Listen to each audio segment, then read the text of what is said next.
Imagine being just 6 years old, barefoot, dusty, and walking into a billionaire's office, not to beg, but to save your sick mother.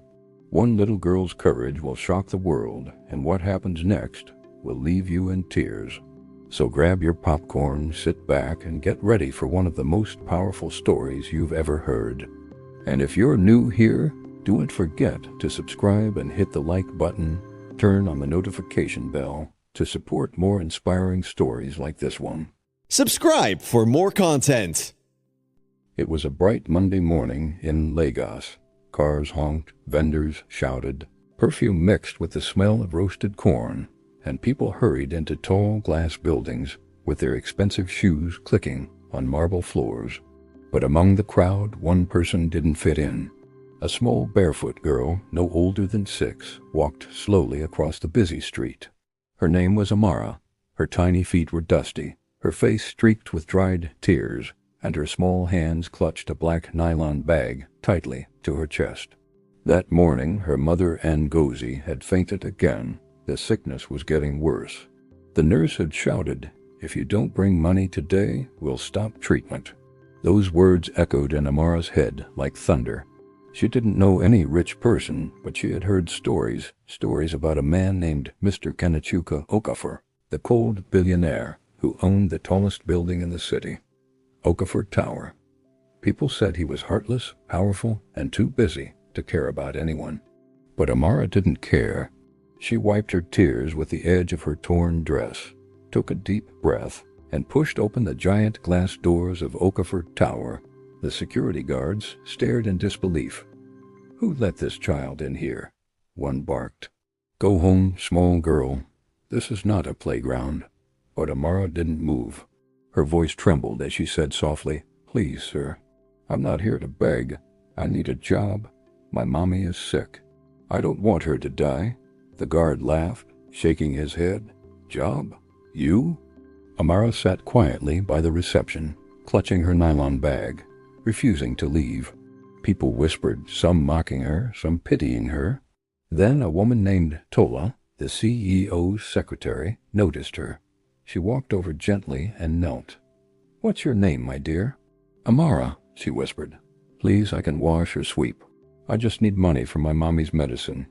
Tola's heart melted. She held the child's hand. "Come with me." And just like that, the elevator doors opened, carrying a barefoot little girl toward the top floor, straight into the office of Nigeria's most feared billionaire.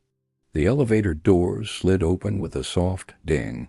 The air on the top floor was cold, smelling of polish and power. The walls were lined with glass, and the floors shone like mirrors. Tola held Amara's hand tightly as they walked toward a massive oak door that had the golden nameplate, Mr. Kene Okafor, CEO. Behind that door sat the man everyone feared. Kene, or Mr. Keen, was a billionaire who had built an empire from nothing. People said he never smiled, never showed emotion, and never forgave mistakes. He was signing documents when Tola knocked softly. "Sir," she said nervously, "someone is here to see you." Without looking up, his deep voice replied, "I'm busy. Tell them to come back later." Tola hesitated. It's a child, sir." That made him pause. Slowly, Keen lifted his head, and there she was, a small, barefoot girl in a torn dress, standing quietly clutching a folded piece of paper. Her eyes were red, her hands shaking, but her gaze was steady. Keen frowned slightly. "What's this about?" Amara stepped forward and placed the folded paper on his desk. "Please, sir," she said softly, "I came for work. My mommy is sick, and I don't want her to die." Keen opened the paper. Inside was a simple crayon drawing. It showed a tall man standing beside a small girl holding a flower. At the bottom, in shaky handwriting, were the words, "Please let me work. I will help. My mommy is dying." Silence filled the room. Keen's cold eyes softened for the first time in years. He stared at the picture, then at the little girl before him. Something deep inside him stirred, a memory of his own daughter, Adeze, who had died when she was 6. He stood slowly and walked around his desk. Kneeling before Amara, he asked quietly, "You really want to work?" Amara nodded bravely. Yes, sir. I can clean or wash. Anything. Please, sir. Kene took a deep breath. The room felt different now. Warmer. He reached out his hand. Then come, Amara. Let's go see your mother. Everyone in the office froze. The man who never smiled had just taken a poor girl's hand and walked out of his office. The billionaire's convoy moved through the busy streets of Lagos like a river of black steel. People stopped and stared as the long line of tinted SUVs rolled past. But inside one of those cars sat a quiet little girl holding her mother's photograph tightly. Amara couldn't believe it. Just an hour ago, she had been begging on the street. Now she was sitting beside the richest man in the city. Kene glanced at her from time to time, curious. She sat quietly, her small hands folded on her lap, eyes glued to the window. Something about her calmness, her strength. It reminded him of someone he once knew.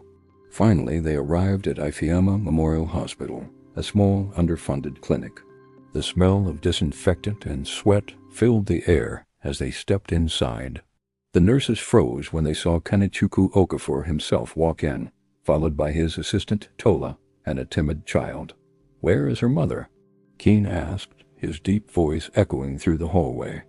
"In the ward." "Sir," the nurse stammered, pointing to a corner room. They entered quietly. On the bed lay Ngozi, Amara's mother, pale, weak, and struggling to breathe. Her eyes widened when she saw her daughter.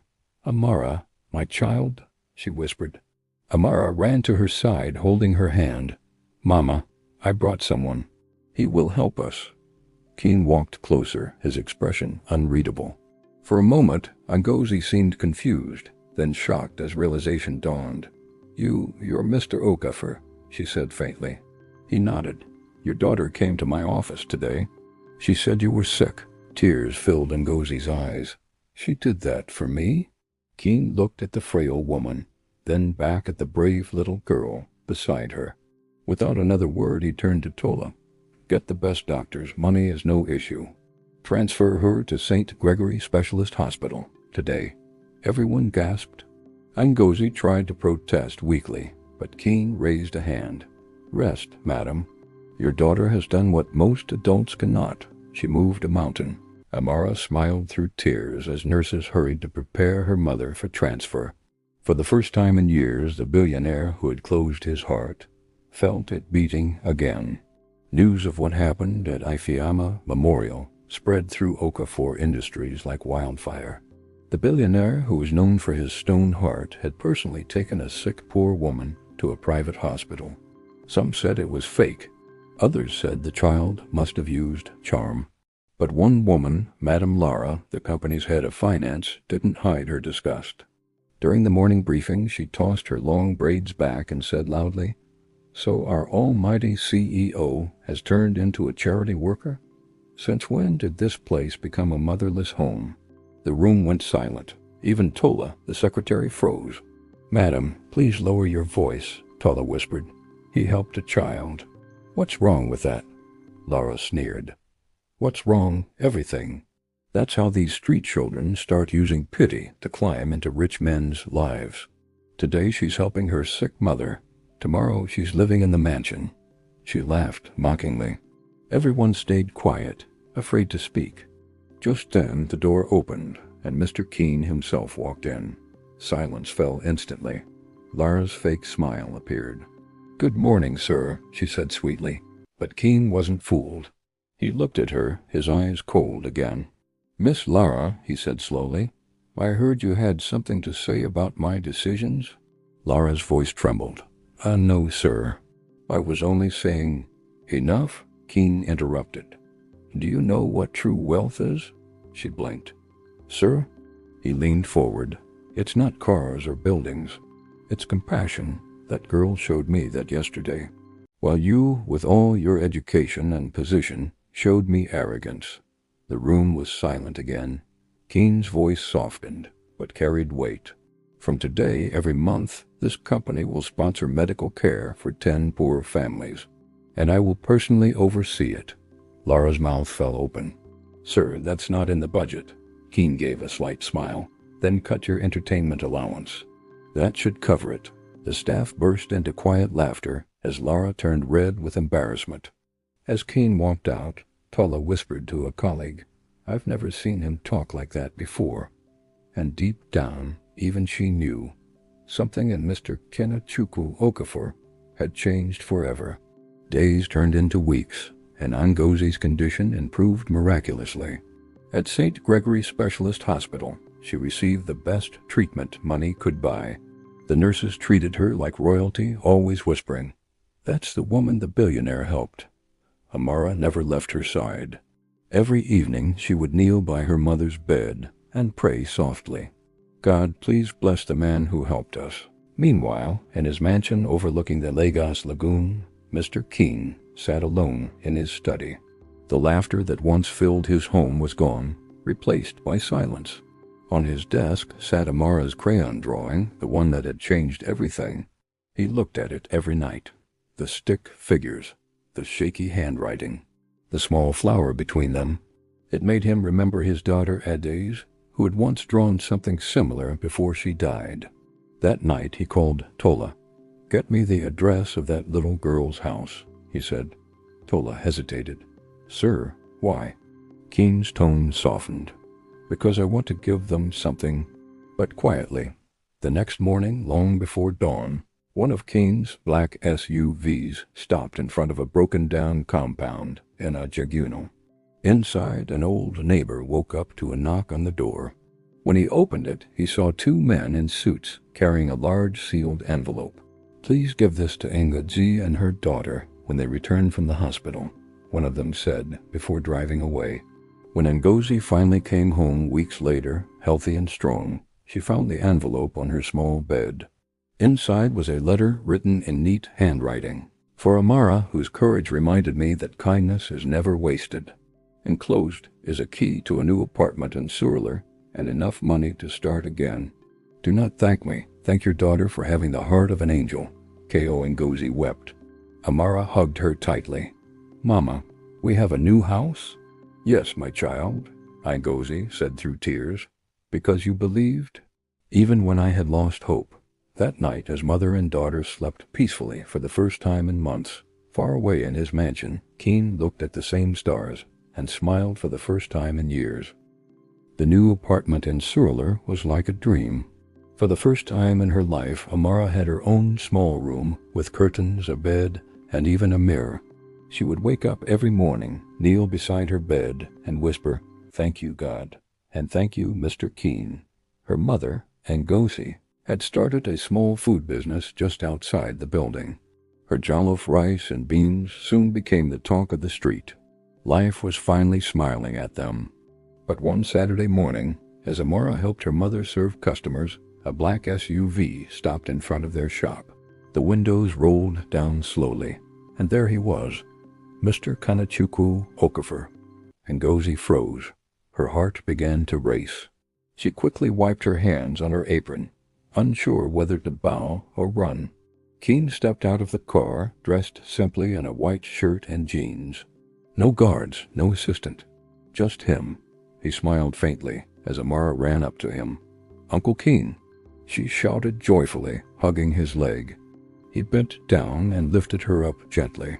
"I told you to call me Mr. Kene," he teased softly, smiling. "But you helped my mommy," Amara said proudly. "You are my uncle now." Everyone around watched in shock. A billionaire hugging a street child? It looked impossible. Kene greeted Ngozi politely.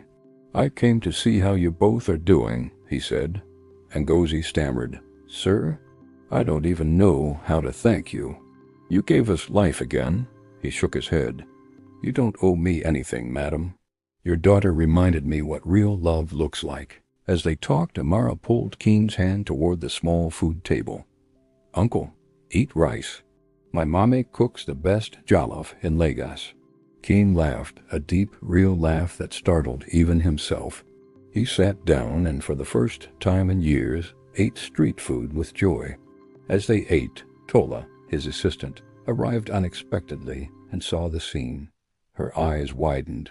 "Sir, your presence here could attract attention. Should we leave?" Kene wiped his mouth and smiled calmly. "Tola, Not everything in life needs hiding. Some things are meant to be seen. And indeed, that moment, a billionaire, eating beside a poor woman and her daughter, would soon be seen by more people than he ever imagined. By Monday morning, the entire city of Lagos was buzzing. Social media was flooded with photos and videos of billionaire Kene Okafor sitting on a plastic chair, eating jollof rice at a roadside food stand. The video had been recorded by a passerby who couldn't believe his eyes. Within hours, it had gone viral on TikTok, Instagram, and even the evening news. Hashtag Kene Okafor and hashtag Uncle Kene were trending. Can you imagine? One man said at a barber shop, "That billionaire was eating rice with a market woman." Another replied, "That's why I respect him. He didn't forget where he came from." But not everyone was happy. At Okafor Industries, Madame Lara, the same woman who once mocked his compassion, was furious. Now everyone thinks he's some kind of saint. She hissed during a board meeting. He's letting emotions control his business. Tola, sitting quietly beside her, gave a small smile. "Or maybe he's just remembering he's human," she said softly. Meanwhile, Kene sat in his office, watching the viral clip on his phone. He chuckled quietly as he saw Amara trying to feed him an extra spoon of rice. For the first time in years, his name was being mentioned, not for power or money, but for kindness. A knock came at the door. It was his lawyer, Mr. Chijiok. "Sir, your public image has never been this strong. The press is calling it the return of the people's billionaire." Kene smiled faintly. "It wasn't planned," he said. "I was just eating lunch." Later that evening, his phone buzzed again, a call from an unknown number. When he picked up, a soft voice spoke. "Good evening, sir. This is Ngozi." Kene's tone immediately softened. "Ngozi, how are you?" "I just wanted to say thank you again," she said. "Since that video, more customers have been coming to eat my food. My business is growing." Kene paused, a smile forming. "Then that's your blessing, Ngozi, not mine." Before hanging up, Amara's voice came through the phone. "Uncle Kene, everyone in school now calls me the billionaire's friend." He laughed, his heart lighter than ever. But he didn't know the same video that made the world love him had also caught the attention of someone from his past, someone who would soon turn his kindness into his greatest test. That night, the city glittered with light and noise, but inside his quiet mansion, Mr. Kene Okafor sat by the window, thinking. The video had made him famous again, but this time for the right reasons. People called him the billionaire with a heart. He should have been happy, but as he stared into the night sky, a memory returned, one that he had buried deep for years. It was the memory of Kioma, the woman he once loved more than life itself. Kioma had been his first love, beautiful, intelligent, and full of ambition. They had built dreams together, long before the world knew his name. But when tragedy struck and their daughter Adaze died, she couldn't handle it. She blamed him for everything, for being too busy, for not being there enough. One night she left, without a word. And now, after all these years, fate was about to bring her back. The next morning, as Kene walked into the company boardroom, a familiar voice froze him mid-step. "Good morning, everyone," the voice said confidently. He turned. His heart stopped. There she was, Kene Okafor, his ex-wife, dressed in a sleek navy suit, her presence commanding the room like she never left. Lara, who was standing beside her, smirked. "Sir, allow me to introduce our new board consultant, brought in to help restructure our charity initiative." Charity initiative? The very project he had just launched to help the poor. Kioma turned to him, smiling faintly. "Hello, Kene. It's been a while." The room fell silent. Even Tola could feel the tension. Kene's voice was calm, but his eyes told a different story. "What are you doing here, Kioma?" She crossed her arms. "I came to help, of course. You've changed. The world says you're kind now. I want to see it for myself." Lara grinned at the drama unfolding. Kene simply nodded and walked to his seat, his expression unreadable, but inside his heart was pounding. Because he knew one thing, Kioma never came anywhere without a reason. And whatever her reason was this time, it wasn't going to end quietly. The days that followed were filled with tension. Every meeting at Okafor Industries now had an invisible storm brewing beneath the calm. Kioma, with her sharp intelligence and disarming smile, had quickly won the attention of the board. She spoke with confidence, proposed ideas that sounded noble, and yet something about her didn't sit right with Kene. He watched her closely, studying her every move. He had loved her once deeply, but he also knew her too well. Behind that polished grace was a woman who never moved without purpose. One afternoon, Tola walked into Kene's office, holding a file nervously. "Sir," she said quietly, "I think you should see this." Kene looked up. "What is it?" "It's about Madame Kioma," Tola said, placing the folder on his desk. Inside were copies of emails between Kioma and Lara, the same finance head who had mocked his kindness. Kene read silently. His jaw tightened with every line. They weren't just restructuring the charity foundation. They were secretly planning to divert millions from it, using fake beneficiary accounts. And they were using his name to do it. Tola watched his reaction carefully. "Sir, should I confront them?" Kene leaned back slowly, his eyes dark. "No," he said softly. "Let them continue. Sometimes you catch a thief best when they think you're blind." Meanwhile, in Lara's office, Kioma stood by the window, watching the city skyline.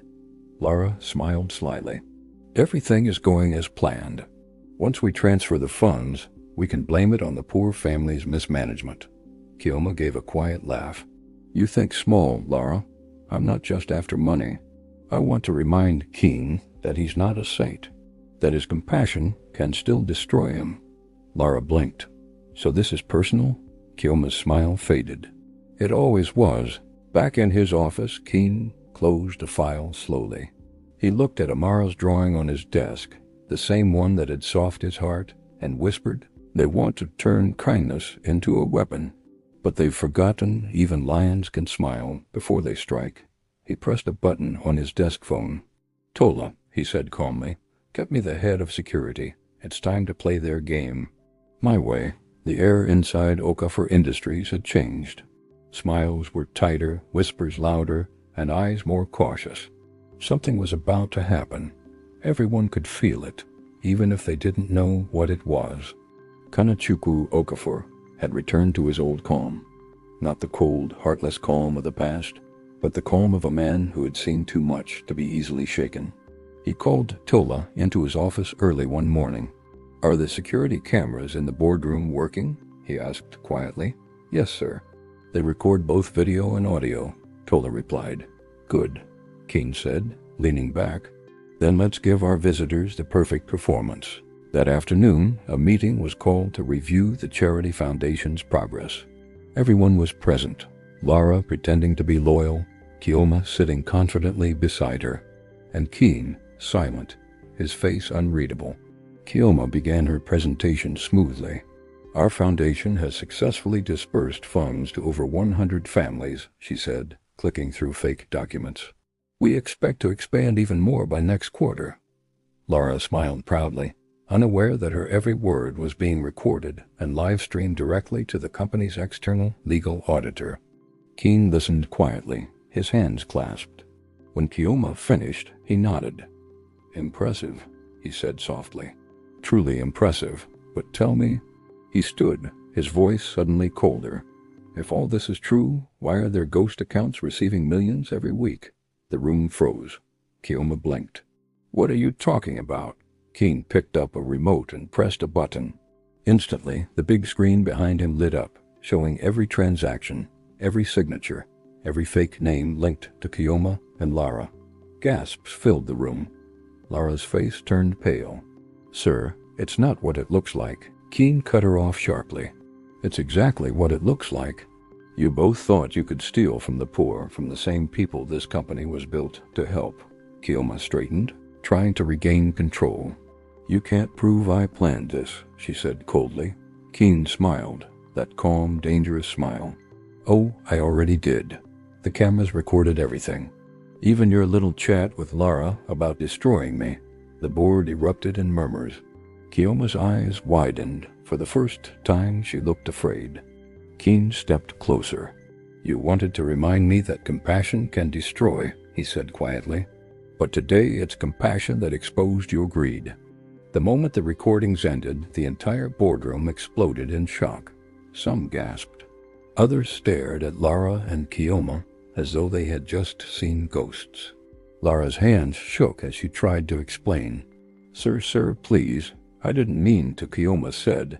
"It was just paperwork. I didn't know it was fraud." Kene looked at her with quiet disappointment. "You didn't know? You mocked kindness. You called compassion weakness. Now look where that arrogance brought you." Tola, standing beside the projector, spoke calmly. "Sir, should I call the police?" The word police made Lara's knees buckle. She fell to the floor, crying. "Please, sir, I beg you. I have children. I can't go to prison." The other board members looked away, ashamed. But Kene's expression softened slightly. "You'll return every cabo you took," he said firmly. "You'll resign today and work for 6 months in the charity's field office, feeding the people you tried to steal from. That's your punishment. Learn humility." Lara nodded quickly, still sobbing. "Yes, sir, I will. I promise." As security escorted her out, Keoma sat back in her chair, strangely calm. "Still the same old Kene," she murmured. "You punish with mercy. That's why people always take advantage of you." Kene turned to her, eyes sharp. "No, Keoma. Mercy is not weakness, it's strength. You just never learned the difference." For the first time, her confident face twitched, but she said nothing. When the meeting ended, the board members quietly left the room, whispering to one another about what had happened. News would spread like wildfire that the mighty Madame Lara had been caught stealing, and the billionaire had shown justice with grace. Later that evening, as Kene stood by his office window, Tola entered quietly. "Sir, you handled that well," she said softly. He sighed. "Lara was foolish, but Keoma, she's not done yet." Tola frowned. "You think she'll fight back?" Kene nodded slowly. "Keoma never loses easily. And if I know her well, this was only the first move. Outside, the city lights flickered like stars. Inside, a silent storm was gathering, and Kene knew the real battle was only beginning. That night, the city slept, but Keoma didn't. Her penthouse was dark, except for the glow of her laptop screen. She sat with a glass of red wine, scrolling through photos and documents, her face sharp with anger. "After everything I did for him," she muttered, eyes burning. "After all the nights, the loyalty, the sacrifices, he chooses a street girl over me?" She slammed the glass against the wall, shattering it. Her assistant, Yusuf, who had been standing quietly nearby, flinched. "Madam, you need to calm down," he said nervously. "The press already smells drama. If you move wrongly, it can backfire." Keoma turned to him slowly. "You think I care about that?" Her tone was ice cold. "He humiliated me in front of the board. He treated that child like royalty, while I, who built this empire beside him, was nothing." Yusuf swallowed hard. "What do you want me to do?" Keoma's lips curved into a dangerous smile. "We dig. We expose. That girl, Dara, there's more to her story, and I will find it. If she's not really her mother's child, the world will know." The next morning, Yusuf met with 2 men in dark suits at a roadside restaurant. He slid an envelope across the table. "Find everything about Mabel and that girl. Where they live, who they were before they met Kene, everything." The men nodded and disappeared into the crowd. Days passed. While Dara laughed in Kene's office and Mabel recovered slowly at home, a storm brewed behind the scenes. Cameras clicked secretly, phone calls were recorded, and files were copied from hospital archives. Then one evening, Keoma received a message. Her phone beeped. "We found something. The child isn't her biological daughter." Her heart raced. "Send me proof," she replied. Minutes later, photos and hospital reports arrived, confirming the truth. Mabel had found Dara abandoned as a baby. Keoma smiled darkly. "Perfect," she whispered. She turned to Yusuf. Prepare a press leak.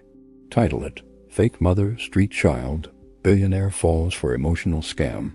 Yusuf hesitated. Madam, that's cruel. The girl is just a child. Kioma's eyes turned to steel. So was I when the world betrayed me.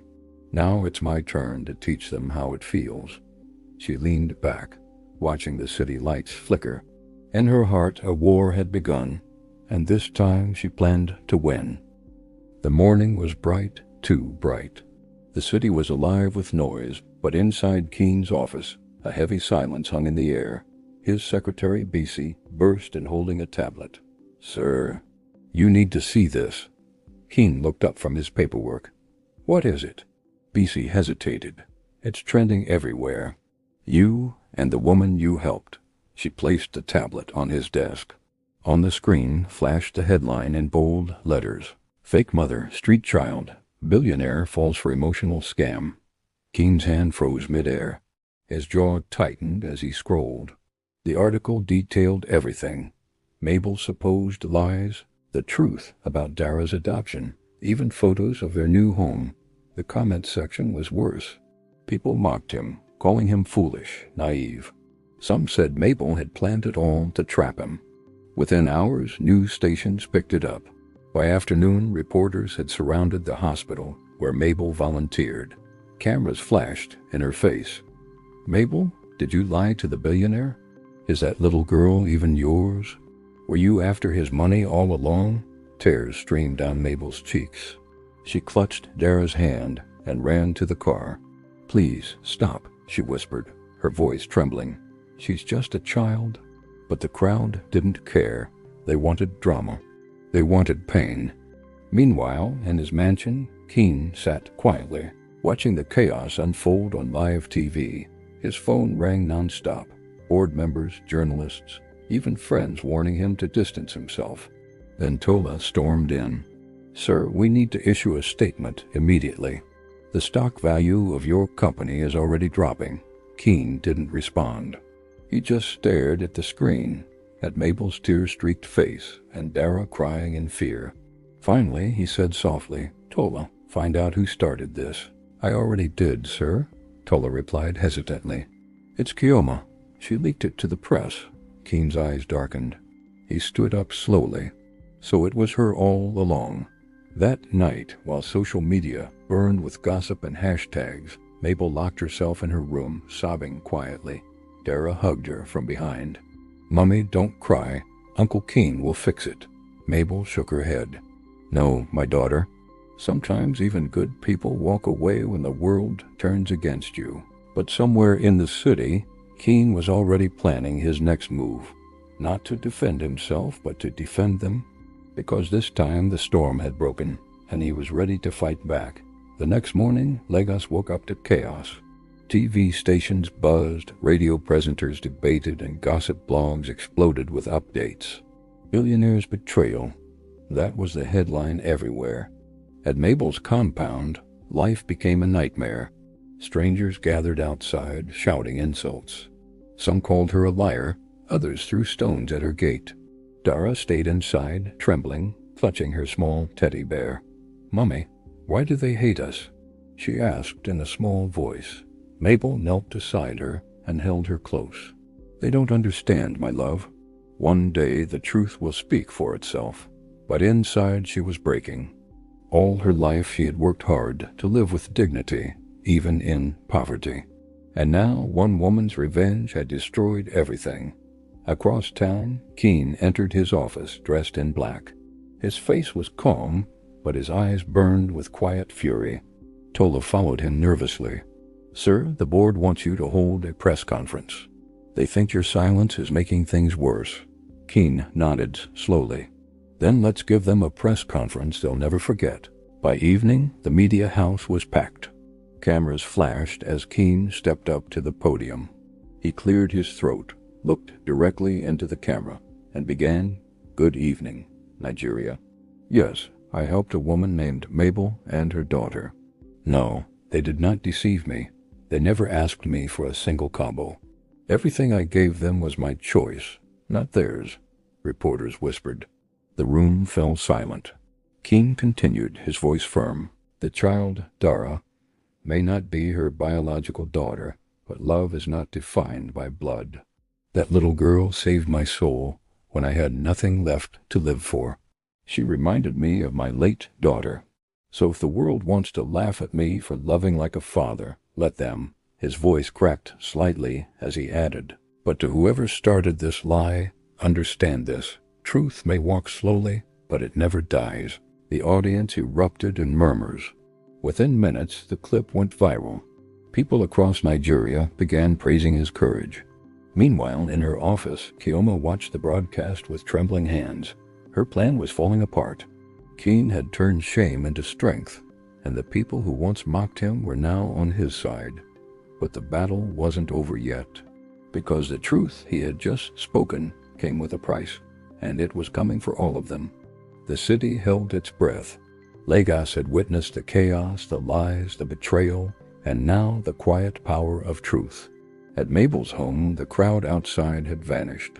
The same city that had shouted insults now whispered apologies. Neighbors brought baskets of food. Friends they hadn't seen in years came to check on them. Dara ran freely in the small courtyard, her laughter ringing like sunshine through the open windows. Kene stood at the gate, dressed simply, yet commanding respect. Tola followed closely, clipboard in hand. "Sir," Tola said softly, "the media is still buzzing. People want to know what happens next." Kene smiled faintly, his eyes softening as he looked at Dara. "Let them wonder," he said. "What matters is here." He knelt and hugged her tightly. "You're my daughter, my little miracle." Dara giggled, burying her face in his chest. "You're my boss." She squealed, making everyone around laugh. Inside the house, Mabel sat with Kene. Tears streaked her face, but this time they were tears of relief. "I don't know how to thank you," she whispered. Kene took her hand gently. "You've done more than survive, Mabel. You've loved fiercely. That's more valuable than all the money in the world." Meanwhile, Kioma's empire of revenge had crumbled. She had tried to manipulate the world, but truth had a way of exposing her greed. Alone in her office, she watched as Kene's statement went viral. The public support for Dara and Mabel grew stronger by the hour. She sat back, realizing something profound. Power without heart could never win. Days later, Okafor Industries became a symbol not of wealth, but of compassion. Dara had a small desk in Kene's office, crayons and papers arranged neatly. She helped him in her own tiny ways, handing documents, drawing little reminders, or simply making the cold office feel warm. Mabel recovered fully, her health restored and her spirit renewed. Together they built a life filled with love, not wealth. One evening, Kene stood by the window, watching the sunset paint the city golden. Dara ran to him, holding her newest drawing, a family together, smiling, safe. "Do you like it?" she asked. Kene knelt and kissed her forehead. "It's perfect. Just like you." For the first time in years, he felt complete. Love, courage, and truth had triumphed over greed, lies, and fear. And as the city below glittered in the night, Kene, Mabel, and Dara knew one thing clearly. No matter the storm, the heart's truth would always find a way to shine. The end.